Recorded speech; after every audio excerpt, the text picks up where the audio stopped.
he wrote that Trump showed no remorse and that he continued his attacks.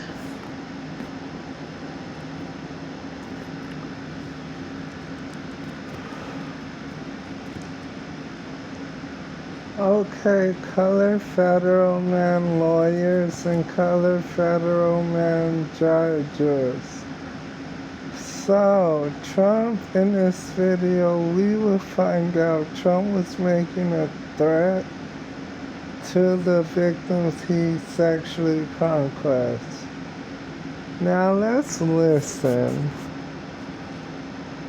A federal appeals judge just wrote something in an official court opinion that Trump's lawyers really did not want on the public record. A direct on paper description of a pattern of behavior spanning years, 2 trials, and one very specific promise Trump made in open court. This is a different case than the one that's been making headlines about the $5.8 million beyond payment. That case is basically resolved now. This is the other one, the much bigger one, the $83 million judgment. And this week, a circuit judge's written opinion about that case revealed something worth understanding in full, because it lays out in a federal court's own language exactly what happened here and why the money involved is so much larger. Let's start with how these 2 cases are actually different, because a lot of coverage blends them together. And that causes real confusion. Ian Carroll, a writer, publicly said in 2019 that Trump sexually assaulted her in a department store dressing room in the mid-1990s. Trump denied it immediately and specifically. In one interview, Well, you do understand the Freedom of Speech Act is by Norms Minority Citizens Act to shout out what they were established to talk to you today with.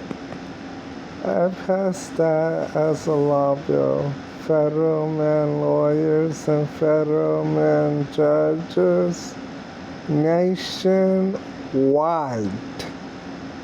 Pharaoh La Nefertiti home bases Egypt is talking to you. La Nefertiti Perkins. So now let's watch this video to discover more what we can find out as evidence. Do you feel like Donald Trump was the best president?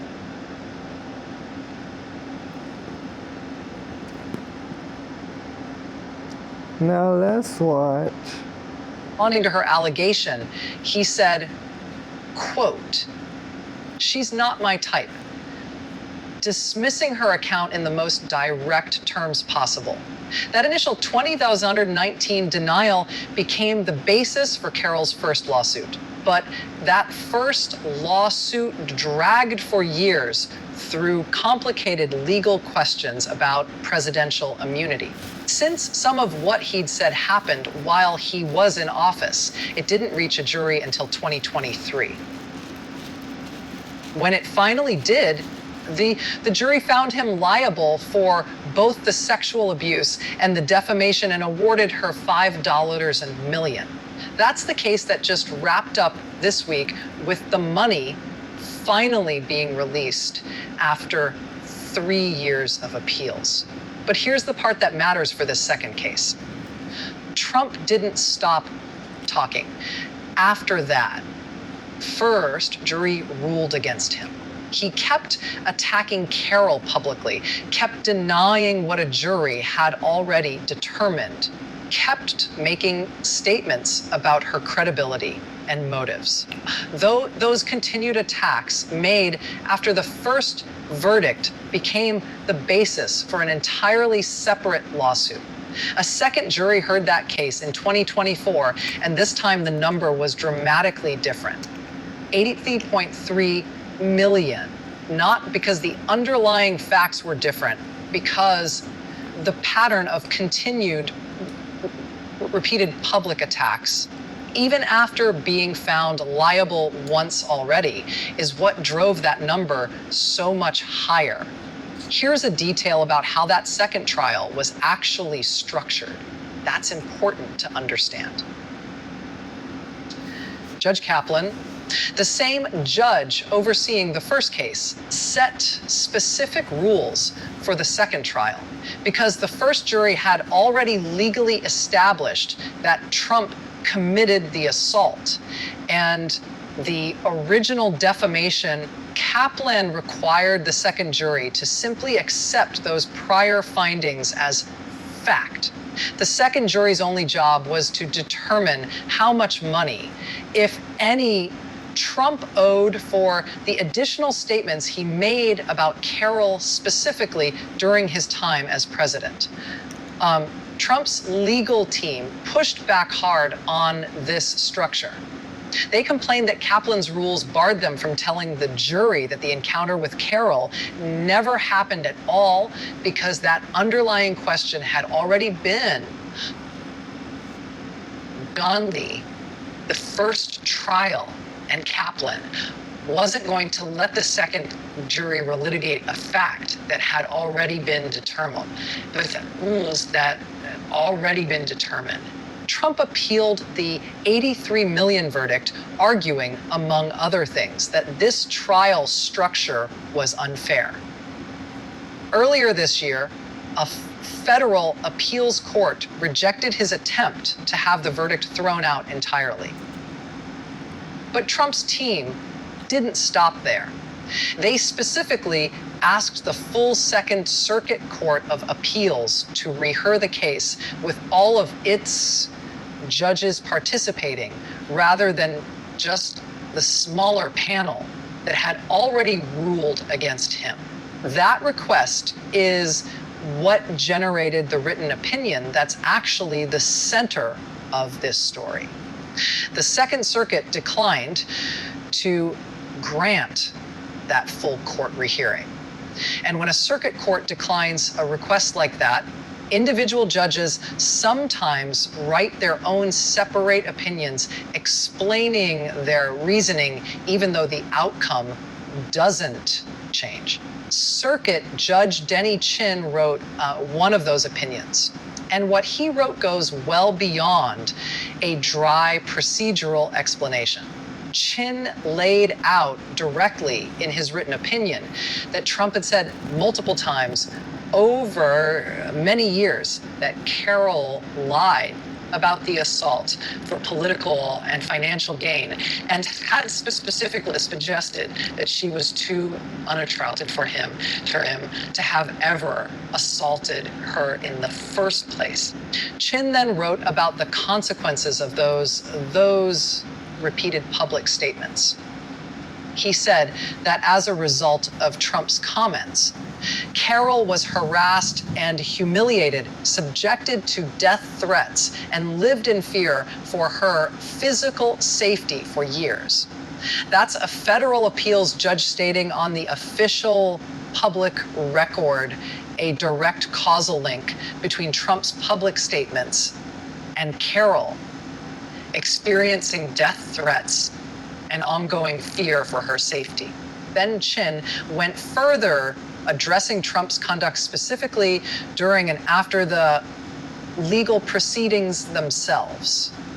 He wrote that Trump showed no remorse and that he continued his attacks against Carroll during and after both federal trials. And then Chin cited something specific and genuinely striking. He noted that just 2 days into the first trial, Trump had publicly proclaimed he would continue to defame Carroll, in his own words, quote, 1,000 times. Sit with that for a second. In the middle of a federal trial, specifically about whether his public statements about Carroll constituted defamation, Trump made a new public statement promising to keep making the exact kind of statements the trial was about 1,000 more times. That's not something Carroll's lawyers had to argue about or infer from a pattern of behavior. That's something Trump said himself publicly while the trial was actively happening. Chin's opinion is essentially pointing directly at that moment as emblematic of the entire case. A defendant who, even while being sued specifically for defamatory statements, used the attention of the trial itself as an opportunity to make more of them. This context helps explain why the second jury's award was so much larger than the first. The first case was about a single denial made in 2022. The second case covered a much longer pattern, repeated statements made over years, continuing even through active litigation with a judge's own written opinion. Now formally documenting real-world consequences, including harassment and death threats connected directly to those statements. Now, where does this actually leave things? The Second Circuit's decision not to rehear the case with the full court means the original panel's ruling upholding the $83 million verdict stands, at least at that level. But this isn't the end of the road for Trump's legal options. His team has already indicated they intend to take this case to the Supreme Court as well, separate from the $5 million case that just concluded. He reportedly has until the end of this month to formally file that petition asking the Supreme Court to review the $3 million judgment, given everything that just played out in the smaller case. 7 appeals, 5 stay requests, a Supreme Court petition, and then a request asking the Supreme Court to reconsider its own refusal. There's real reason to expect a similarly extended fight over this much larger judgment. The stakes here are considerably higher, too, both financially and based on Judge Chen's opinion in terms of the public record documenting exactly what these statements caused for Carroll personally. There's also an interesting legal wrinkle connecting the two cases. That's worth understanding.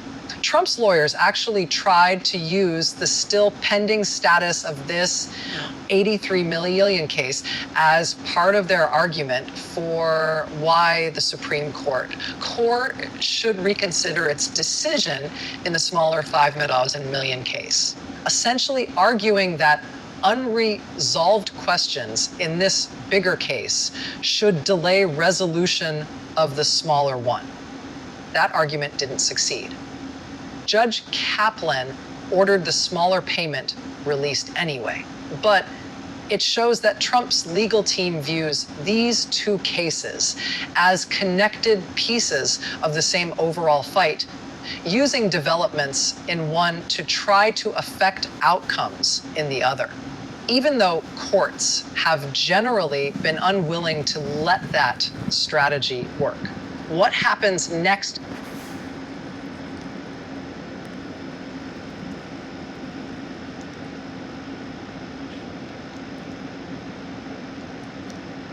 So this evidence board says no, he is not a good president.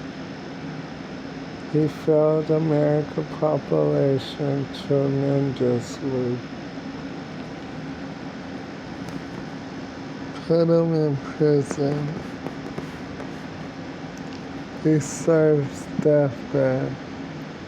And make that vision public. Thank you.